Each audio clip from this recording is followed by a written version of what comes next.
श्रोतागणों, आज हम सुनेंगे सावन मास महात्म का अध्याय 10। भगवान शंकर ने ब्रह्मपुत्र संत कुमार से कहा, अब मैं तुम्हें शनिवार व्रत की विधि और महत्व के बारे में बताता हूँ, ध्यान से सुने। सावन मास में शनिवार को 3 देवताओं की पूजा की जाती है। श्री हरि, श्री नरसिंह जी और शनि जी की पूजा की जाती है। पहले मैं तुम्हें हनुमान जी को प्रसन्न करने की विधि बताता हूँ। सावन के महीने में शनिवार को हनुमान जी को खुश करने के लिए तिलों से अभिषेक द्वारा और रुद्र मंत्रों से उपचारण करना चाहिए। तेल मिश्रित सिंदूर उनके शरीर में लगाएं। जपा, अर्क और मदार की माला से पूजा कर नैवेद्यों के लिए उड़द का बड़ा पकोड़ा बनाकर और उपचारों के साथ पूजन करें। हनुमान जी के 12 नाम हैं। उनके 12 नाम इस तरह है: हनुमान, अंजनी पुत्र, वायु पुत्र, महाबली, राम श्रेष्ठ, फाल्गुन, सखा, पिंगाक्ष, अमित विक्रम, अधिविक्रमन, सीताशोक, विनाशक, लक्ष्मण, प्राणवर्ता, दशविग्रह वध। जो मनुष्य सुबह उठकर इन 12 नामों का जाप करता है उसे कभी कष्ट की अनुभूति नहीं होती। इनको संपूर्ण ऐश्वर्य की प्राप्ति होती है। सावन मास में जो हनुमान जी की शनिवार को आराधना करता है उसका शरीर वज्र की भांति कठोर होकर मजबूत बन जाता है। उसकी बुद्धि तीव्र हो जाती है, उसके शत्रु निस्तेज हो जाते हैं, मनुष्यों की संख्या भी बढ़ जाती है और मित्रों की संख्या बढ़ जाती है। हनुमान जी के मंदिर में बैठकर जो व्यक्ति हनुमान कवच का 1 लाख पाठ करता है वह अनिमिका आदि सिद्धियों को साधक बन जाता है। उसके दर्शन मात्र से यक्ष, राक्षस, बेताल आदि उसके सामने नहीं ठहर पाते। अब मैं तुम्हें भगवान श्री नरही की कथा और पूजन विधि बताता हूँ। दीवार पर या स्तंभ पर नरही का चित्र बनाकर लक्ष्मी जी सहित हल्दी सहित चंदन, नीले या पीले फूलों द्वारा पूजन करना चाहिए।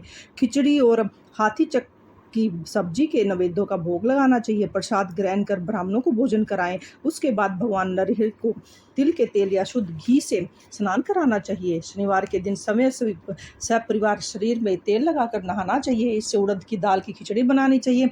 इससे भगवान श्री नरही खुश हो जाते हैं। इस प्रकार सावन मास के समस्त शनिवारों को व्रत रखे। इस वर्ष से लक्ष्मी का निवास घर में रहता है और धन धान्य की वृद्धि होती है। प्राणी इस संसार में हर तरह का सुख भोग कर बैकुंठ धाम को जाता है। भगवान नरसिंह के वरदान तथा प्रसाद से उसकी चारों ओर कीर्ति फैलती है। अब मैं तुम्हें शनिदेव के व्रत की कथा है उसका माध्यम बताता हूँ। सावन के समस्त शनिवार को शनि का व्रत करें। किसी लंगड़े ब्राह्मण या उसके न मिलने पर किसी ने ब्राह्मण को तिल का तेल लगाकर गर्म पानी से स्नान कराएं। उसके बाद नरसिंह के व्रत में बताए अनुसार अन्न से उसे भोजन कराना चाहिए। शनि के प्रत्यक्ष तेल, लोहा, तिल, उड़द, काला कंबल आदि दान करें। मैं शनिदेव के रंग रूप का वर्णन करता हूँ। शनिदेव का श्याम वर्ण है, गति मंद है, कश्यप गोत्र है और शनि का जन्म सौराष्ट्र में हुआ है। हे सूर्य नारायण के पुत्र, हे इंद्र, नीलमणि तुल्य है। इन्होंने बाण, धनुष, त्रिशूल धारण कर रखा है। इनकी सवारी गिद्ध है। इनके यम आदि देवता है। इनको कस्तूरी, अगर, चंदन और गुग्गल और नैवेद्य में उड़द की खिचड़ी प्रिय है। शनि की पूजा में इनकी लोहे की प्रतिमा रखी जाती है। दान देने के लिए श्याम वर्ण का ब्राह्मण उत्तम है। ब्राह्मण को 2 काले कपड़े तथा काले रंग की गाय बछड़े से दान में देनी चाहिए और उसकी स्तुति करनी चाहिए। एक बार राजा नल का राज्य छिन जाने पर राजा नल ने शनिदेव की आराधना की थी। शनिदेव ने उन पर कृपा की और खोया राज्य वापस दिला दिया।